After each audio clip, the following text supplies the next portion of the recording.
Hello friends, मैं Munesh Sharma from unique computers Roorkee. तो आज हमारा सेल्स का ही पार्ट है अभी भी, और इसमें हम आपको बताएंगे अगर आप किसी आइटम का स्टैंडर्ड रेट सेट करना चाहते हैं तो वो कैसे करेंगे। बिलिंग करते वक्त आप चाहते हैं कि मैंने लास्ट टाइम ये माल कितने का बेचा या ये लास्ट टाइम मेरी परचेज कितनी थी, उसकी डिटेल आप कैसे चेक करेंगे। अगर आप फार्मा या फूड्स की कंपनी में काम करते हैं और वहां आप बैच भी अपडेट करना चाहते हैं, एमआरपी एक्सपायरी वगैरह मेंटेन करना चाहते हैं, तो वो आप कैसे करेंगे। एक ऑप्शन हम बताएंगे आपको अल्टरनेट यूनिट से रिलेटेड, कि आइटम में अगर दो तरह की यूनिट है तो उसको कैसे मैनेज करेंगे। और उसके बाद लास्ट में हम आपको बताएंगे कि अपनी इनवॉइस में आप लोगो कैसे लगाएंगे और ऑटोमेटिक सिग्नेचर कैसे करेंगे अगर वो इनवॉइस आप एक्सपोर्ट करना चाहते हो या आप ईमेल करना चाहते हो। तो स्टार्ट करते हैं हम अपनी वीडियो। और मैं फिर आपको बताना चाहूंगा, हमें tally certified partner Munish unique computer से। तो अगर हमारे बारे में ज्यादा डिटेल आपको चाहिए तो आप टैली सॉल्यूशन की वेबसाइट पे जाइए और यहाँ पार्टनर में सर्च कीजिए और यहाँ पे आप मेरा मोबाइल नंबर डालेंगे या यूनिक कंप्यूटर्स रुड़की लिखेंगे तो आपको हमारे बारे में पूरी डिटेल मिल जाएगी। तो यहाँ पे आप हमारे बारे में सारा फोन नंबर ईमेल्स वगैरह चेक कर सकते हैं, कस्टमर रेटिंग हमारी चेक कर सकते हैं। तो आपको जब भी टैली परचेज करना हो, टैली अपग्रेड कराना हो, टैली का टीएसएस कराना हो, कस्टमाइजेशन कराना हो, टैली की ट्रेनिंग्स आपको चाहिए हो, तो आप किसी भी चीज से रिलेटेड हमें कांटेक्ट कर सकते हैं। ओके, तो स्टार्ट करते हैं हम अपनी वीडियो। ये हमारा ट्रेनिंग वाला वीडियो ही है, इसको ओपन कर लेते हैं। तो यहाँ पे सेल्स में हम जाएंगे DAS, और ये मेरा अप्रैल का दिखा रहा है। Okay, last billing. अब मैं चाहता हूं कोई मेरी आइटम है उसका मैं एक स्टैंडर्ड रेट फिक्स करना चाहता हूं। तो उसके लिए आप क्या करेंगे, बिलिंग के वक्त भी आप ये काम कर सकते हैं, और आप बनाना चाहें आइटम बनाते वक्त ये करना चाहें तो बनाते वक्त भी कर सकते हैं। यहाँ पे गो टू में जाएंगे और यहाँ पे क्रिएट मास्टर में जाएंगे और यहाँ पे आप स्टॉक आइटम में आएंगे। तो यहाँ से जब आप आइटम क्रिएट करते हैं तो ये भी ऑप्शन है आपके पास। अगर आप गेटवे ऑफ टैली पर हैं, ये हमारा गेटवे ऑफ टैली होता है, यहाँ से आप जाना चाहें तो यहाँ से भी आप जा सकते हैं स्टॉक आइटम में। यहाँ पे भी वही सेम विंडो खुलेगी आपकी। और अगर इन सबसे नहीं और आप बिलिंग के वक्त पे ये काम करना चाहते हैं तो वो भी आप कर सकते हैं। तो हम यहाँ पे DAS खोल लिया हमने, सेल रजिस्टर, और यहाँ तो यहीं से हम बिलिंग स्टार्ट करेंगे और यहीं आपको बताएंगे कि सारे ऑप्शन कैसे यूज होंगे। तो यहाँ पे हमने ऑल्ट के साथ ए किया और नया वाउचर क्रिएशन पे हम पहुंच गए। कोई भी पार्टी हमने सेलेक्ट कर ली। ओके, तो यहां हम एक आइटम बनाएंगे, स्कैनर। पार्ट नंबर के बारे में हमने लास्ट वीडियो में आपको बता दिया है, पार्ट नंबर हम यूज कर लेते हैं। इसके बाद ग्रुप के बारे में मैंने आपको पूरी डिटेल दे दी थी, किस तरह आप ग्रुप मैनेज करेंगे। तो यहाँ पे भी हम ओके कर देते हैं। इसके बाद हम नंबर्स में जाएंगे और यहाँ पे आपको जो यहीं पे आपको दो ऑप्शन मिल जाएंगे, पहला स्टैंडर्ड रेट, दूसरा अल्टरनेट यूनिट। बैच के लिए आपको कहां जाना होगा, F11 में अनेबल करना होगा। तो पहले मैं आपको स्टैंडर्ड रेट और अल्टरनेट यूनिट यस करके दिखा देता हूं। तो यहां हम कॉन्फ़िगर पे क्लिक करेंगे और यहां पे आप देखेंगे एक ऑप्शन होगा आपका अल्टरनेट यूनिट का, इसको यस कर देंगे। इसके बाद यहाँ पे एक ऑप्शन आपको मिलेगा standard buying and selling rate, इसको आप यस कर देंगे और इसको कंट्रोल ए कर देंगे। इसके बाद हमें बैच वाला ऑप्शन चाहिए, तो आपको यहीं पे F11 प्रेस करना है। और F11 मैंने बताया था कि आपको कंपनी में जाना है और यहाँ पे फीचर्स के नाम से ये आपको मिलता है। तो यहाँ पे ये देखिए बैच का, एनेबल बैच, इसको यस कर देंगे। इसके बाद ये पूछेगा कि आप एक्सपायरी भी मेंटेन करना चाहते हैं, तो आप इसको यस कर देंगे और इसको आप कंट्रोल ए करेंगे। तो आप देखेंगे आपकी जो आइटम क्रिएशन वाली विंडो है वहां पे आपको बैच का ऑप्शन भी मिल गया है। ओके, दूसरा ऑप्शन आपको स्टैंडर्ड रेट मिल गया है और इन दोनों के ऊपर आपको एक ऑप्शन मिल गया है अल्टरनेट यूनिट। तो आप जैसे चाहते हैं कि स्कैनर है वो एक बॉक्स में दो स्कैनर आते हैं, तो स्कैनर की जो मेन यूनिट है वो नोज है, लेकिन अगर कोई पूरा पैक लेना चाहता है या पूरा सेट लेना चाहता है तो वो बना सकते हैं आप। जैसे यहाँ पे मैंने सेट बना दिया, ओके, तो इसको मैंने ओके कर दिया। तो मैंने लिख दिया कि दो सेट, एक सेट में दो नंबर्स होते हैं, ठीक है। तो यहाँ पे ये अल्टरनेट यूनिट हो गई है। इसके बाद आप बैच मेंटेन करना चाहते हैं तो यस, ये फिर आपसे पूछेगा डेट ऑफ मैन्युफैक्चरिंग भी आप डालना चाहते हैं, यस। डेट ऑफ एक्सपायरी भी डालना चाहते हैं, यस। इसके बाद ये आपसे यहाँ पे पूछ रहा है स्टैंडर्ड रेट क्या है इसका, तो मैंने यहाँ यस किया। तो ये पूछेगा स्टैंडर्ड कॉस्ट क्या है इसकी, यानी कि आपने क्या रेट पे परचेज किया है। तो इसको अभी हम छोड़ देंगे, हम सिर्फ सेलिंग रेट पे बात करेंगे। तो यहां मैं इसका रेट लिख देता हूं 27,000 रुपए पर नोज। सेट का रेट नहीं है ये, पर नोज का रेट है। तो इसको हम ओके कर देंगे। किसी वजह से आप चाहते हैं कि 1 अप्रैल से 30 अप्रैल तक इसका रेट 27,000 रुपए है, लेकिन मई में इसका रेट इंक्रीज होना है। तो मैं यहाँ पे डाल सकता हूं कि 1 मई के बाद अगर ये बिके तो इसका रेट 29,000 रुपए है, ओके। तो ये भी एक बहुत अच्छा फीचर्स है। जैसे आपके यहाँ कोई स्कीम्स वगैरह चलती हैं, उनका आपका फिक्स है कि आपने 1 महीने के लिए रेट कम कर दिया, तो ऑटो बिलिंग में आप ये डाल के रख सकते हैं, जिससे कि आपको बार बार याद नहीं रखना पड़ेगा कि मुझे क्या रेट घटाना है, क्या बढ़ाना है। कुछ जगह ऐसी स्कीम्स रहती हैं कि 1 महीने के लिए मैं स्कीम चला रहा हूँ, या 1 महीने के लिए इसको डिस्काउंट रेट पे दे रहा हूँ। तो इस तरीके के अगर कोई बिहेवियर है आपके यहाँ, तो उसमें आप इसको यूज कर सकते हैं। तो यहाँ मैं इसको कंट्रोल ए करूंगा। इसके बाद यहाँ पे वही सेम स्पेसिफाइड डिटेल है, और यहाँ आपने HSN मेंटेन कर देना है। टैक्सेबल 18%, ओके, गुड्स हो गया। दूसरा, रिपोर्टिंग यूनिट आप हमेशा याद रखना, रिपोर्टिंग यूनिट आपको जरूर देनी पड़ेगी। तो अभी हमारे पास 2 यूनिट है स्कैनर के लिए, सेट भी है और नंबर्स भी है। तो ये पूछता है कि आप रिपोर्टिंग कौन सी यूनिट में करेंगे, यानी कि जब गवर्नमेंट को आप डेटा प्रोवाइड करेंगे तो वो कौन से उसमें करेंगे, नोज में करेंगे या सेट में करेंगे। तो आप बेसिक यूनिट में ही कीजिए उसको, तो नोज में हम कर देंगे। MRP डिटेल ये मैंने कल बताया था आपको। तो MRP के लिए तो मैं चाहता हूं कि मॉडिफिकेशन हम वाउचर्स में करेंगे, वाउचर लेवल पे इसका मॉडिफिकेशन कर पाए, ओके। इसका रेट अभी हम डाल देते हैं यहाँ पे MRP 32,000 रुपए, और इसको हम ओके कर देंगे। तो यहां हमने स्कैनर सेलेक्ट किया। जैसे ही हमने स्कैनर सेलेक्ट किया, पहला ऑप्शन आ गया आपके पास MRP के लिए कि इसका MRP कितना है, ओके। अभी हमने 32,000 का सेट किया हुआ है MRP, तो ये 32,000 ही अगर हम यहाँ पे एंटर कर देंगे तो 32,000 ले लेगा। दूसरा ये पूछता है यहाँ पे ऑर्डर नंबर, इसको हम छोड़ देते हैं अभी। यहाँ पे अब आपको बैच नंबर डालना है, तो इसका बैच नंबर आप सीरियल नंबर से भी मेंटेन कर सकते हैं। तो यहाँ पे मैंने इसका बैच नंबर डाल दिया।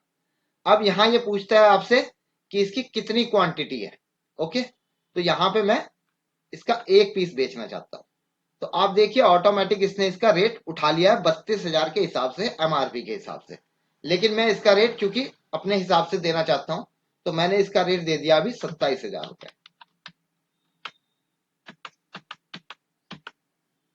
यहां पे आप इसकी एक्सपायरी दे सकते हैं, 1 साल की वारंटी होती है।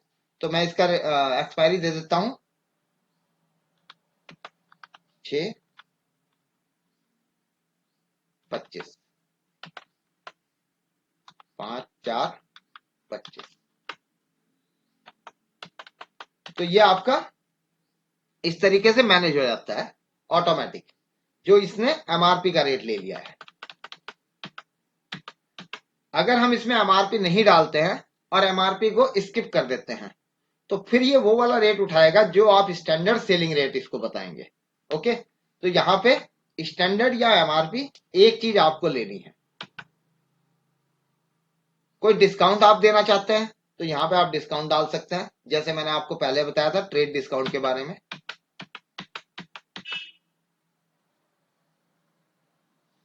अब आप देखिए यहां पर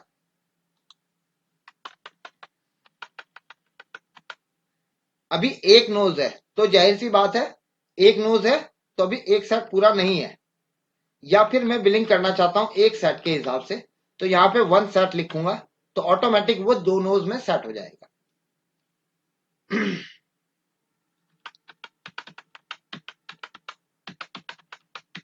तो इस तरीके से आप अपना बैच नंबर वगैरह भी यूज कर सकते हैं। अल्टरनेट यूनिट के बारे में मैंने आपको बता दिया है, ओके। अभी कई बार क्या होता है कि हम जब सेल करते हैं तो सेल करते वक्त हमें ये याद नहीं रहता कि लास्ट टाइम हमने इस पार्टी को क्या रेट पे बिलिंग किया था। तो उसके लिए अभी भी कुछ लोग क्या करते हैं, इसको इनवॉइस को बंद करेंगे, दोबारा खोल लेंगे, उस पार्टी के लेजर में जाएंगे, वहां देखेंगे वो क्या क्या रेट सेल हुआ है। तो आपको इतना लंबा प्रोसेस नहीं करना है, आपको स्कैनर पे क्लिक करना है और यहाँ आप बराबर में देखेंगे रिलेटेड रिपोर्ट्स, इस पे आप क्लिक करेंगे और यहाँ पे आपका ऑप्शन है स्टॉक क्वेरी। तो इसको ऑल्ट एस डायरेक्ट दबा के भी आपको ये स्टॉक क्वेरी वाली स्क्रीन मिल जाएगी और आप यहाँ पे देखेंगे चूंकि अभी इस पार्टी को कोई माल सेल नहीं हुआ है और परचेज हमने इसकी एंटर ही नहीं की है, तो यहाँ पे नहीं दिखाई दिया है। अदरवाइज यहाँ पे आप कम से कम 5 से 7 बार की जो भी बिलिंग होती है उसके बारे में पूरी डिटेल आपको मिल जाएगी। तो अभी हम परचेज वगैरह जब आपको एंट्री करनी बताएंगे तब भी ये दोबारा मैं स्टॉक क्वेरी के बारे में आपको दिखाऊंगा, तो तब आपको क्लियरिटी आ जाएगी कि ये क्या चीज है। ओके, तो यहाँ पे हम इसको कर देते हैं सेव।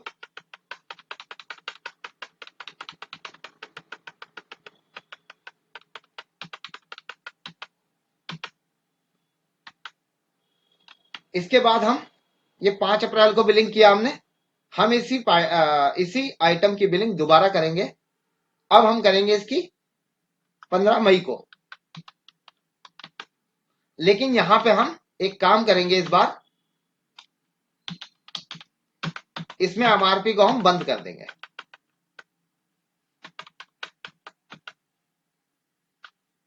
यस, और यहां पे इसको हम नो कर देंगे। ओके,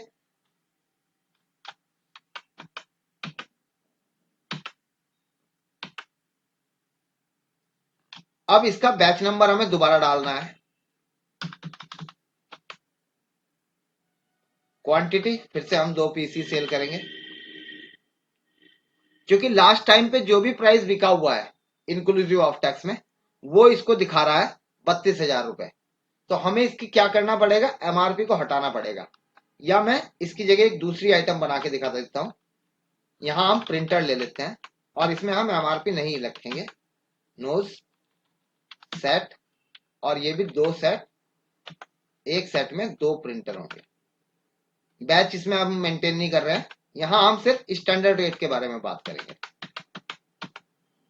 इसका स्टैंडर्ड रेट है 22,000 रुपए 1 अप्रैल को, और इसका रेट 1 जून से जो है बढ़ जाएगा या घट जाएगा।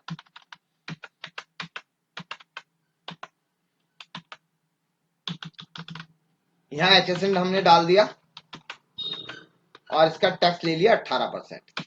इसमें हम एमआरपी नहीं यूज करेंगे, इसको यस करेंगे और यहां हम इसका डाल देंगे 2 नोट्स,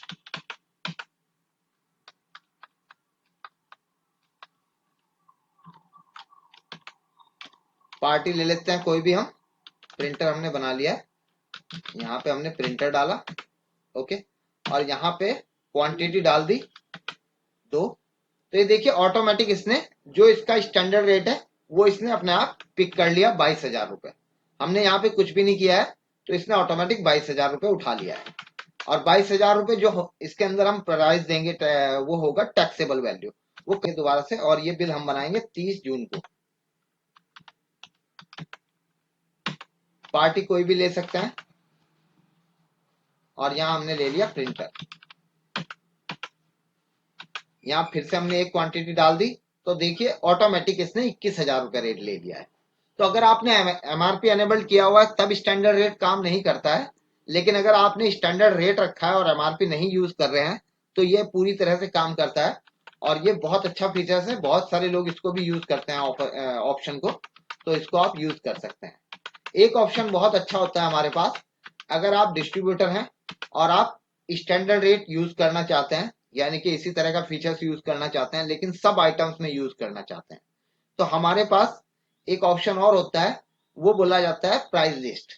तो आप अपने जितने भी आइटम्स हैं उनकी एक प्राइस लिस्ट क्रिएट कर सकते हैं, और प्राइस लिस्ट आप अलग अलग लेवल पे क्रिएट कर सकते हैं।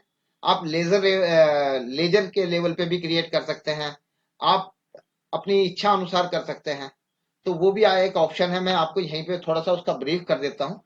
तो यहाँ पे हम जाएंगे, अभी हमारा एक ऑप्शन रह गया लोगो और डीएससी का, तो ये प्राइस लिस्ट मैं इसी में कवर करता हूँ। ओके, तो यहाँ पे आप गो टू में जाएंगे और गो टू में आप देखेंगे क्रिएट मास्टर का ऑप्शन, क्रिएट मास्टर में आप जब यहाँ पे इस स्क्रीन पे हैं तो यहाँ पे आपको प्रेस करना है शो मोर, और शो मोर में क्लिक करने के बाद आप यहाँ क्लिक करेंगे शो इनएक्टिव, तो आपको एक ऑप्शन मिलेगा यहाँ पे प्राइस लेवल, इसको आप यस करेंगे। तो यहां आपसे पूछेगा आपको कितनी प्राइस लिस्ट बनानी है, एक बनानी है, दो बनानी है, तीन बनानी है। अब ये क्या मतलब होता है इसका, जैसे क्या होता है कि मेरी जो बिलिंग होती है वो डीलर को भी होती है, कुछ डिस्ट्रीब्यूटर्स हैं उनको भी मैं बिलिंग करता हूं, मैं एंड कंज्यूमर को भी बेचता हूं।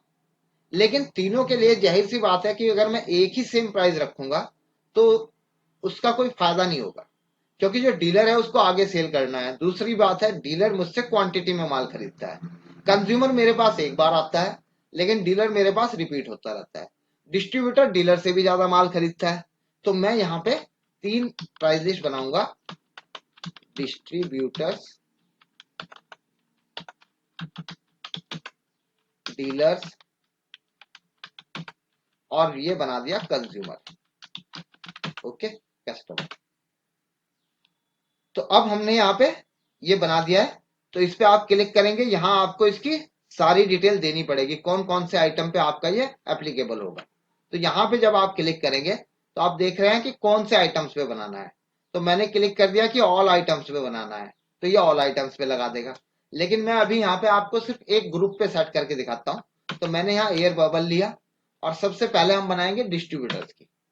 डिस्ट्रीब्यूटर्स की एप्लीकेबल कब से होगी, ये 1/4 से एप्लीकेबल होगी। तो यहां सारे आइटम्स आ चुके हैं। ओके, तो मैंने लिखा कि अगर मैं इसको 5 से कम आइटम बेचता हूं, यानी कि 5 आइटम तक, तो इसका रेट होगा मेरा 100 रुपया। डिस्काउंट देना है, 5 आइटम लेता है तो मुझे इसे डिस्काउंट देना है या नहीं देना है वो भी मैं डिसाइड कर सकता हूं। 5 आइटम से लेके 20 आइटम तक ये लेगा तो मैं इसको 80 रुपए का रेट दूंगा, और फिर भी 2% डिस्काउंट दूंगा। बाकी इसके ऊपर जितना भी ले मुझे कोई दिक्कत नहीं है। इसके बाद हमारा दूसरा आइटम हो गया है, इसमें भी यही सेम है, 5 आइटम तक लेगा तो 80 रुपए, 2% डिस्काउंट, और यहाँ पे 20 आइटम तक लेगा या 20 से ऊपर लेगा तो कोई दिक्कत नहीं है। ओके, तो इसका रेट मेरा रहेगा,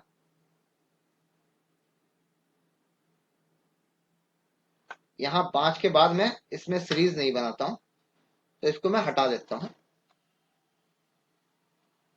5 से ऊपर कितना भी ले तो उसका जो प्राइस रहेगा वो 70 रुपए रहेगा विद 2% डिस्काउंट। यहाँ पे भी हम इसका रेट कर देते हैं 70 रुपए और 2% डिस्काउंट।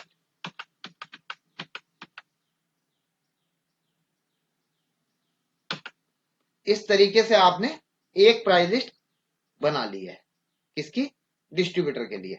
तो इसको आप कंट्रोल ए कर देंगे, ये बन गई। इसके बाद आप दूसरी बनाएंगे डीलर की, उसकी भी 1 अप्रैल से बनानी है। तो यहाँ पे लेस देन 5, इसको 120 रुपए, डिस्काउंट कोई नहीं। ओके, और 5 से ऊपर कितना भी ले तो उसका 100 रुपया, डिस्काउंट कोई नहीं। दूसरी आइटम यहाँ पे 5 तक 90 रुपए, और इससे ऊपर 85 रुपए, डिस्काउंट कोई नहीं। इसी तरीके से आप कंज्यूमर की बना लेंगे। अब ये प्राइस लिस्ट इफेक्ट कैसे होगी और कैसे ये यूज होगी, तो यहाँ पे जब आप बिलिंग करेंगे तो आप यहाँ पे देखेंगे कि आपने पार्टी सेलेक्ट की, और यहाँ पे आपने डिसाइड कर लिया कि भाई ये मेरा डिस्ट्रीब्यूटर है, और आपने इसको एयर बबल ये दे दिया, कितना, 5 पीस दे दिए। तो आप देख रहे हैं रेट ऑटोमेटिक आ गया 80 रुपए, और 2% डिस्काउंट भी ऑटोमेटिक आ गया। ये बोलता है नहीं मुझे 5 पीस नहीं चाहिए, मुझे 20 पीस चाहिए, तो हम यहाँ पे 20 पीस डाल देते हैं, तो ये ऑटोमेटिक इसका रेट चेंज हो गया। अब ये तो एक फीचर्स हो गया कि आपने बिलिंग के टाइम पे यहाँ पे सेलेक्ट कर लिया कि ये मेरा डिस्ट्रीब्यूटर है या डीलर है। लेकिन इसको और इजी कैसे किया जाए, तो और इजी करने के लिए हमें क्या करना पड़ेगा, हम हर बार वाउचर के टाइम पे नहीं सेलेक्ट करेंगे कि ये मेरा डीलर है, डिस्ट्रीब्यूटर है या कंज्यूमर है, क्योंकि जो मेरे डिस्ट्रीब्यूटर्स हैं वो फिक्स होते हैं, वो B2B बिलिंग में है तो वो फिक्स है, या डीलर है वो मेरे फिक्स हैं। सिर्फ कंज्यूमर के टाइम पे मुझे ये इशू हो सकता है कि मुझे क्या रेट देना है। जो पहली बार मेरे पास बिलिंग के लिए आया है उस वक्त मुझे डिसाइड करना है कि इसको कौन सा प्राइस देना है। तो लेकिन जो मेरे फिक्स डीलर्स हैं या जो मेरे B2B की बिलिंग है उनमें मैं डिसाइड कर सकता हूँ कि ये मेरा डीलर है और ये मेरा डिस्ट्रीब्यूटर है। तो मैं यहाँ इस पार्टी में गया, कंट्रोल के साथ एंटर किया और यहाँ पे एक ऑप्शन आपको मिलेगा प्राइस लेवल का। वो कैसे मिलेगा, यहाँ पे आप प्रेस करेंगे F12 और यहाँ पे आप देखेंगे use price level for party laser, इसको यस कर देंगे और यहाँ पे आप इसको बता देंगे कि ये मेरा डिस्ट्रीब्यूटर है या मेरा डीलर है और इसको आप कंट्रोल ए कर देंगे। तो इससे क्या होगा, जब आप बिलिंग करेंगे तो उस वक्त आपको ये नहीं सोचना है कि ये मेरा डीलर है या डिस्ट्रीब्यूटर, ऑटोमेटिक उसके अंदर लिखा हुआ आ जाएगा कि ये आपका डिस्ट्रीब्यूटर है या ये आपका डीलर है। तो अब हम बात करते हैं, ये हमारा फाइनल हो गया है कि अगर आप कोई लोगो लगाना चाहते हैं अपनी इनवॉइस पे, क्योंकि अभी जितनी भी हमने इनवॉइस बनाई है ये देखिए इनमें हमने किसी भी तरह का कोई लोगो या सिग्नेचर नहीं है और आज की डेट में हमें ये चीज चाहिए होती है। मैं चाहता हूं मेरी इनवॉइस पे सिग्नेचर भी लग जाए ऑटोमेटिक और मेरी इनवॉइस में लोगो होना चाहिए अच्छा सा, जिससे कि थोड़ा इफेक्टिव लगे इनवॉइस। तो इसके लिए हम क्या करेंगे, लोगो के लिए अभी मैं यहाँ पे एक वेबसाइट खोलता हूं google.com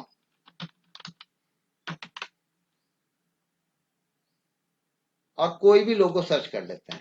लोगो, ये हो गया हमारा लोगो।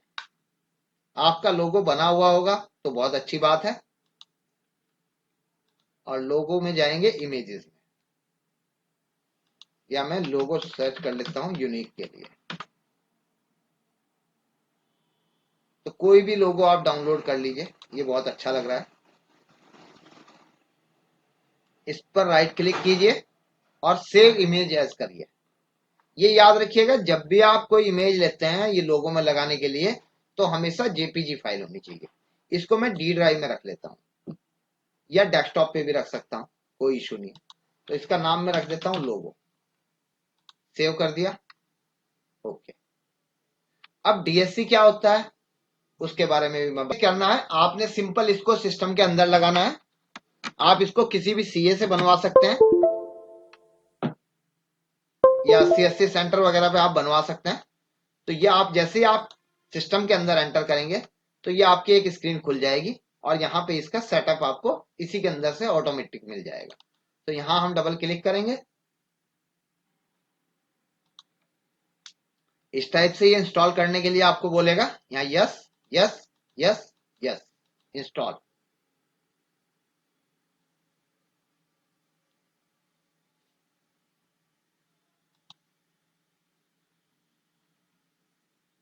एक मैं सिग्नेचर की भी कोई फाइल उठा लेता हूं, सिग्नेचर इमेज। आप अपने सिग्नेचर ले सकते हैं, ओके। मैं यहाँ पे कोई भी सिग्नेचर अभी पिक कर लेता हूं और इसको भी इसी तरीके से सेव इमेजेस और यहाँ पे मैंने ले ली सिग्नेचर, डेस्कटॉप पे ले लिया। तो मेरे पास यहाँ पे 2 इमेजेस हो गई। तो यहाँ आपका इस तरीके से ये टोकन इंस्टॉल हो गया है, ओके। यहाँ पे आपका ये नाम वगैरह सब दिखाएगा। अगर आप यहाँ पे पासवर्ड डालते हैं अपना तो ये आपका नाम वगैरह दिखा देगा। जिस तरह से ये मेरे सिग्नेचर बने हुए हैं सेम इसी तरीके से आपकी डिटेल आएगी। यहाँ आपको कुछ नहीं करना है, इसको सिंपल आपको बंद कर देना है। इसके बाद आपको अपने बिल पे जाना है, ये बिल आपको दिखाई दे रहा है। तो इसको आपको क्या करना है, पीडीएफ में कन्वर्ट करना है। क्योंकि मैंने यहाँ पे माइक्रोसॉफ्ट पीडीएफ डाला हुआ है, माइक्रोसॉफ्ट पीडीएफ प्रिंटर डाला हुआ है, तो ये उसी में मेरा ये खुल रहा है। तो यहाँ पे हम क्या करेंगे, इसकी दोबारा से प्रिंट की कमांड देंगे, करंट करेंगे और यहाँ पे कॉन्फ़िगर में जाके हमें डीएससी को यस करना होगा, शो मोर। अगर आप एक्सपोर्ट करते हैं तो एक्सपोर्ट में वो ऑटोमेटिक ही आपसे हमेशा डीएससी के बारे में पूछेगा कि डीएससी है या नहीं है।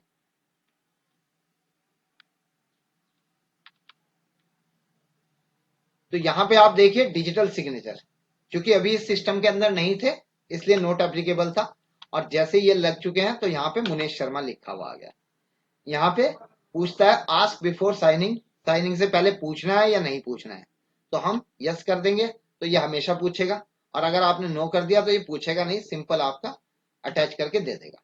इसके बाद आपके पास दो ऑप्शन होते हैं। पहला तो सिर्फ आपको डिजिटल सिग्नेचर ही उस पर लिखवाने हैं या इमेज भी डालनी है अपने सिग्नेचर की, तो आप दोनों ऑप्शन भी यूज कर सकते हैं और सिंगल चाहें तो सिंगल भी यूज कर सकते हैं। अब ये पूछता है कि अगर आप इमेज लगाना चाहते हैं तो वो कहाँ पे है आपकी, तो आप सिलेक्ट ड्राइव करेंगे तो यहाँ पे आपसे आपकी इमेज की फाइल पूछेगा कि आपकी इमेज की फाइल कहाँ रखी हुई है। तो हमने अभी वो डेस्कटॉप पे रखी थी, तो डेस्कटॉप पे सेलेक्ट करेंगे। तो यहाँ हमारे पास एक लोगो की है और एक सिग्नेचर की, तो सिग्नेचर वाली को सेलेक्ट कर देंगे। Include name of signatory, yes वो भी चाहिए, और ये भी चाहिए कि भाई इस पे लिखा हुआ है कि ये डिजिटल सिग्नेचर से हो रखी है वेरीफाई। तो यहाँ इसको कंट्रोल ए करेंगे।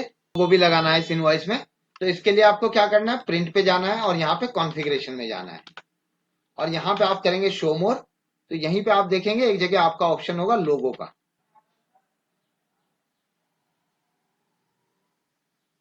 तो यहाँ पे आप देखेंगे इंक्लूड कंपनी लोगो, इसको आप यस करेंगे और यस करके इसको भी आपको पास बतानी है कि आपका लोगो कहाँ रखा हुआ है।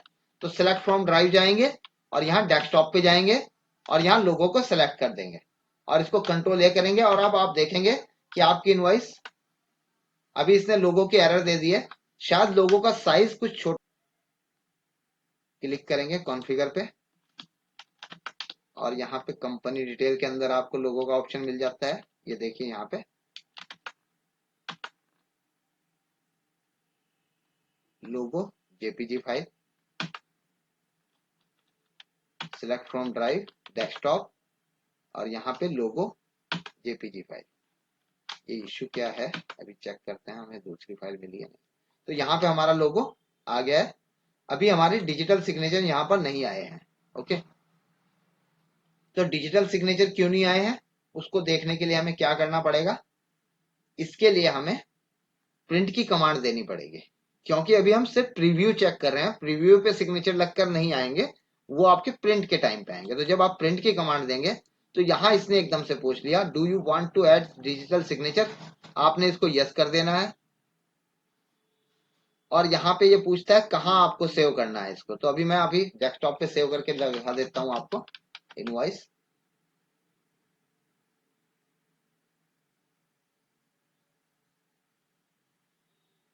यहाँ आपसे ये पासवर्ड लेगा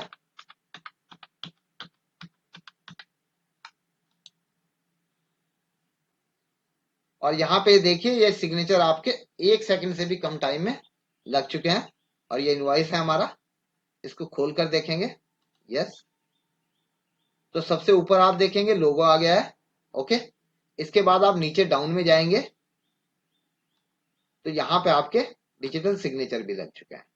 तो ये स्टाइल से बहुत अच्छे सिग्नेचर लगते हैं और लिखा हुआ भी आएगा कि इस इनवॉइस को आपने कब वेरीफाई किया है। तो 30/3/2025 को मैंने इस इनवॉइस को बनाया है, तो यहाँ पे ये आपकी डेट भी आती है, तो इसको आप देख सकते हैं।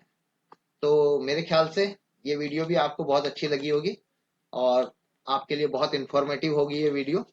तो प्लीज बने रहिए हमारे साथ और हमारे साथ बने रहने का एक ही तरीका है कि आप हमारे चैनल को सब्सक्राइब करके रखिए और हमारे चैनल को सब्सक्राइब करने के बाद अगर आपको ये वीडियो अच्छी लग रही है तो प्लीज इसको लाइक भी कर दीजिए ताकि आपकी तरफ से हमें रिस्पांस मिले कि आपको ये वीडियो अच्छी लगी है। और अगर सेल्स के बारे में अभी भी कोई ऐसा ऑप्शन रह गया हो, ये मैंने 5 या 6 वीडियोस बनाई हैं जो सिर्फ सेल्स पे रिलेटेड है, तो अगर इसके बाद भी आपको लगता है कि सेल्स के अंदर कोई ऐसा ऑप्शन है जिसके बारे में आप जानना चाहते हैं तो आप हमें प्लीज कमेंट करके बताइए कि आप सेल्स में इस विषय पे वीडियो चाहते हैं या टैली में कोई भी आपको समस्या आ रही है तो उसके बारे में आप वीडियो बनवाना चाहते हैं, तो उसके लिए भी आप हमें कमेंट करके बता सकते हैं। और हम हैं Munesh Sharma from unique computers tally certified partner. और टैली परचेज करने के लिए भी आप कॉल करना चाहें